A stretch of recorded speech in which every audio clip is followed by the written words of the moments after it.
Kalau ada yang mau bertanya boleh angkat tangan. Oke. Nah ini ada video. Cika, kenapa ada jejak kaki hitam di sini? Itu adalah simbol dari jejak karbon. Jejak karbon adalah jumlah gas karbon yang dihasilkan dari aktivitas manusia yang memengaruhi bumi. Banyak aktivitas sehari-hari menghasilkan karbon tanpa kita sadari. Kendaraan yang menggunakan bahan bakar menghasilkan gas yang disebut karbon dioksida. Sebagian listrik dihasilkan dari energi yang juga menghasilkan karbon, sehingga harus cepat menggunakannya. Terlalu banyak karbon di udara dapat membuat bumi lebih hangat, juga dikenal sebagai perubahan iklim. Kita bisa mengurangi jejak karbon kita dengan mengadopsi kebiasaan yang lebih ramah lingkungan. Jika kita membuat pilihan yang baik, jejak karbon kita bisa menjadi lebih kecil. Berarti kita bisa membantu bumi.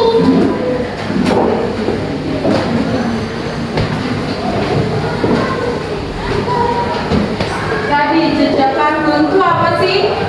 Yang masih ingat? Pemanasan. Bisa. Terus apa lagi jejak karbon? Jejak karbon itu adalah udara yang dihasilkan dari kegiatan manusia, yaitu udara yang kotor. Nah, udara kotor ini biasanya disebut dengan karbon dioksida. Ada yang tahu karbon dioksida itu apa? Oksigen sama karbon dioksida. Karbon dioksida itu apa? Ada yang tahu? Atau karbon dioksida itu keluarnya dari udara mana sih? Knalpot. Apa lagi? Pabrik, ya, asap pabrik. Terus apa? Oh iya, gitu ya. Terus cara mengurangi karbon itu gimana?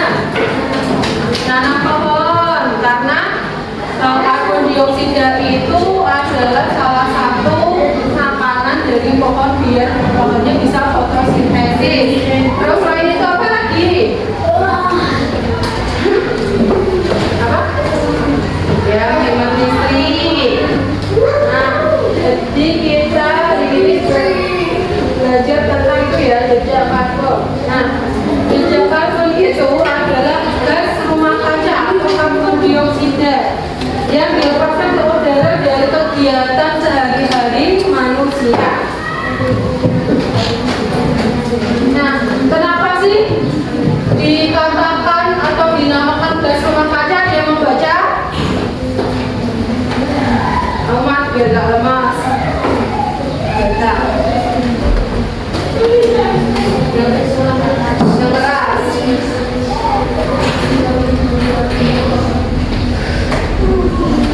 Yang keras.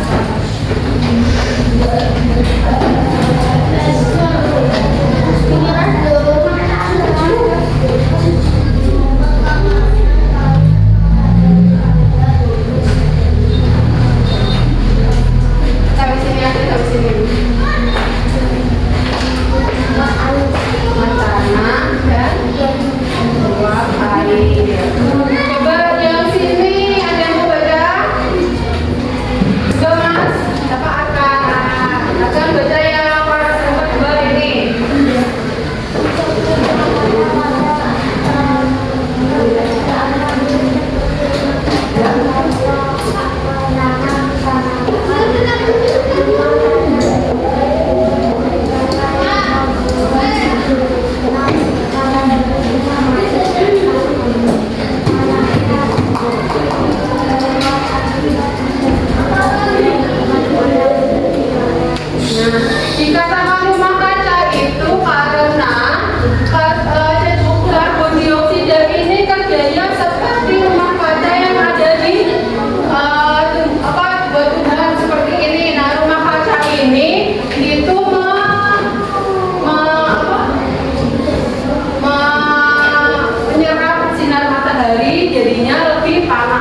Nah, karena jejak karbon ini buminya menjadi panas.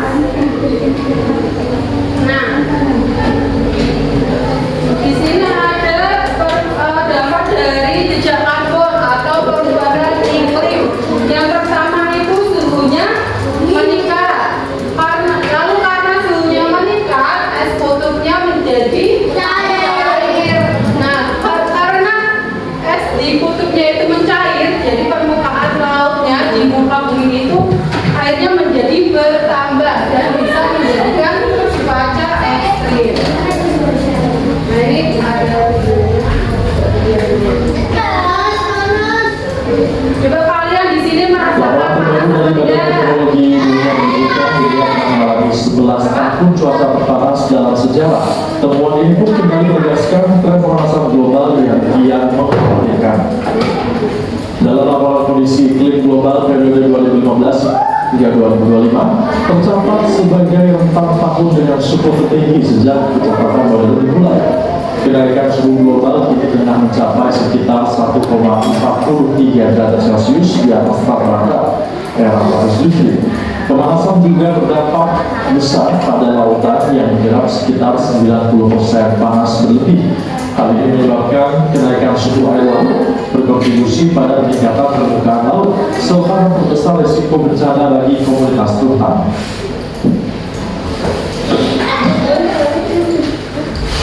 Selanjutnya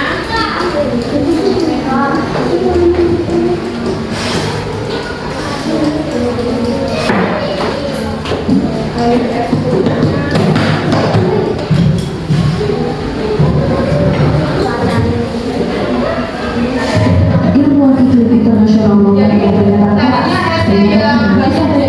akan berkumpul di Royal Society London, Inggris pada Senin. Dalam beberapa tahun terakhir, kontak es kalau akan tetap menyusut. es di kutubnya mencair dan di kutubnya menjadi panas, kira-kira apa yang terjadi? Hewan-hewan yang di kutubnya gimana? Iya, ya sudah tempat tinggal. Jadi mereka kepanasan dan bisa mati. Kalau hewan di kutub itu biasanya apa aja? Penguin, terus beberapa kutub, ya sama ada yang di laut.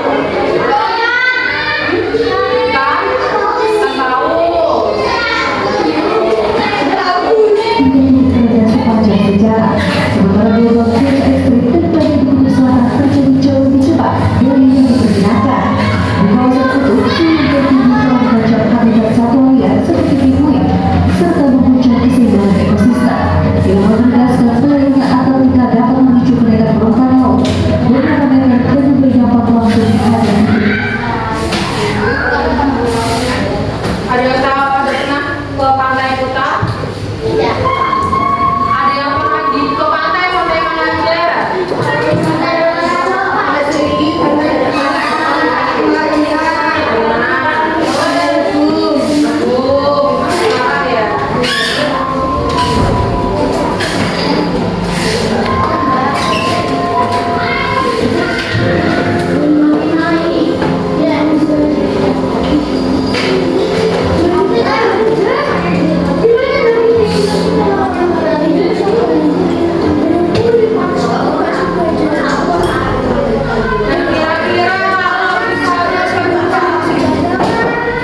Kira-kira kalau permukaan air lautnya naik, kitanya lingkungannya jadi gimana? Banjir.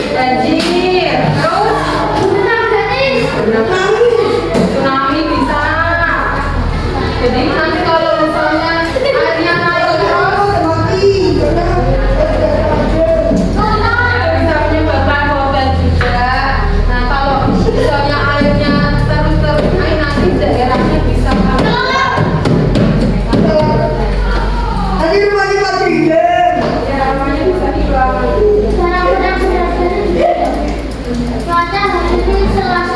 Berikut perakiraan cuaca. Klimatologi dan Geofisika BMKG menetapkan 10 wilayah dengan status siaga bencana hingga Samudera pada Selasa 2026. Wilayah tersebut meliputi Sumatera Utara, Kepulauan Bangka Belitung, Banten, Jawa Tengah, Sulawesi Barat, Sulawesi Tengah, Maluku, Papua, Papua Timur,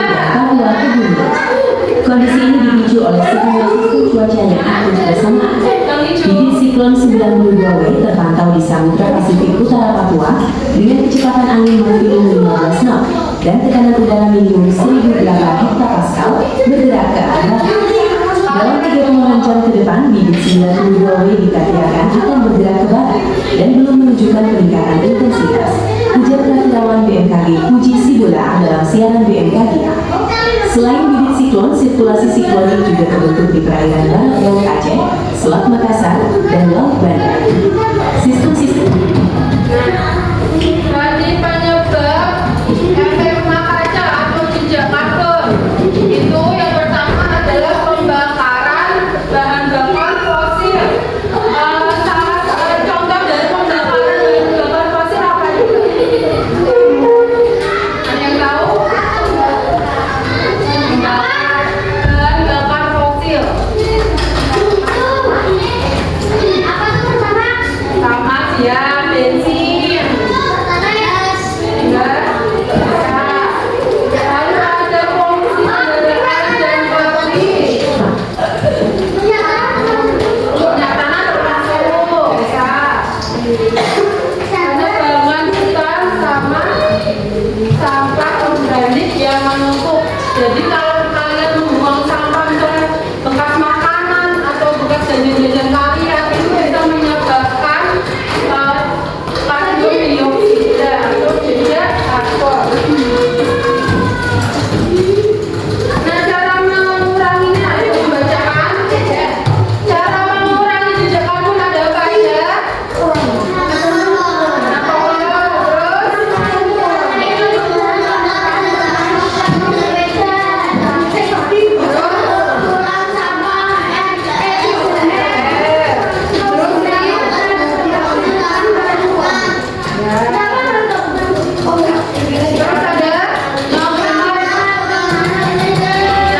Kenapa menghemat penggunaan listrik bisa mengurangi karbon dioksida?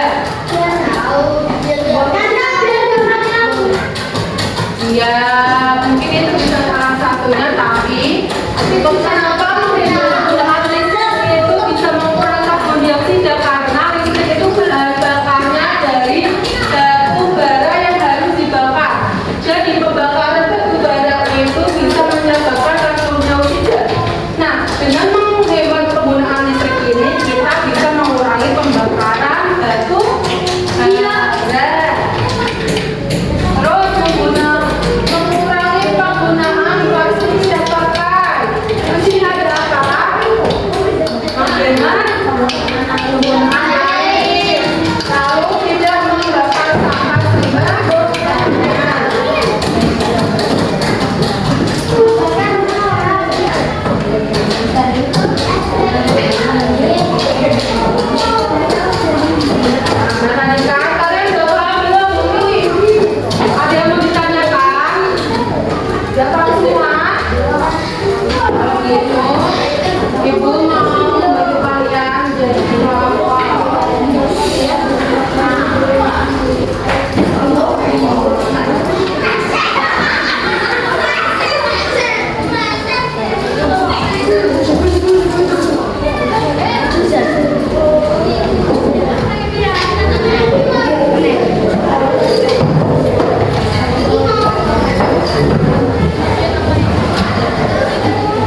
3 sampai 4. Oh, belum dapat.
Dikerjain.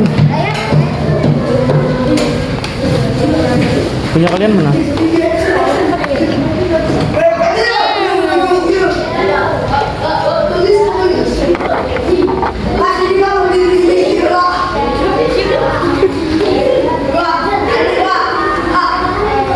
Yuk dikerjain.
Diperhatikan nih.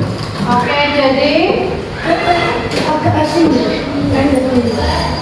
udah bener ya, tapi ini kelompoknya masih sama karena yang dalam gambar ini adalah mematikan lampu itu mengurangi deteksi. Oke, sudah kelompok 4, tepuk tangan buat kelompok 4.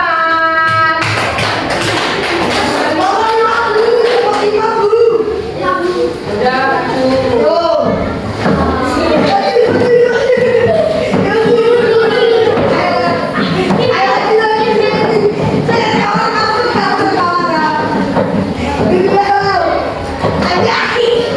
Sekarang kelompok 5 mempresentasikan kegiatan 2.